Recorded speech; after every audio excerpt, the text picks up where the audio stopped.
আজকে আমি আপনাদেরকে বলবো 95% মানুষে ওই সেটিংস জানে না হোয়াটসঅ্যাপের কিভাবে ওই সেটিংসটা করে নিতে হয়। কিভাবে আমরা একটি ছবি যখন কাউকে পাঠিয়ে দিতে চাই তখন কিন্তু ওই ছবিটার মধ্যে গুলা চলে আসে, ক্লিয়ার আসে না।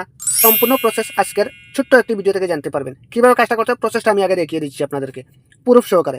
ফার্স্ট অফ অল আপনারা হোয়াটসঅ্যাপটা ওপেন করবেন, ঠিক আছে? হোয়াটসঅ্যাপ ওপেন করার পর যেমন ধরুন আমি ওই আইডিতে পাঠিয়ে দিতে চাই, শুধুমাত্র আমি কি করব, এই যে দেখতে পাচ্ছেন ওইটার উপর ট্যাপ করে দিলাম। এবার কি করব, এখান থেকে ডকুমেন্ট নামের অপশন ওইটার উপর ট্যাপ করলাম। এবার কিন্তু এখানে স্ক্যান ডকুমেন্ট ওইটার উপর ট্যাপ করে দেবেন। সাথে সাথে এখান থেকে দেখতে পারবেন আপনারা এই যে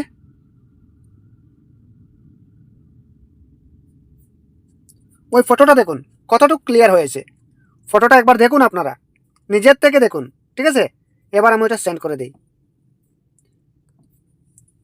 ওটা কিন্তু পিডিএফ আকারে চলে গেছে, ঠিক আছে? তো ওই সেটিংসটা আপনারা জানেন না, ঠিক আছে? যার কারণে কিন্তু আপনারা ওইটা ইউজ করতে পারেননি।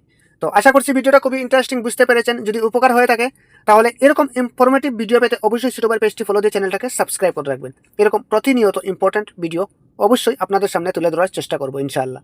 তো আজকের মতো বিদায় নিচ্ছি, দেখা হবে পরবর্তী নতুন কোনো ভিডিওর মাধ্যমে। আল্লাহ হাফেজ।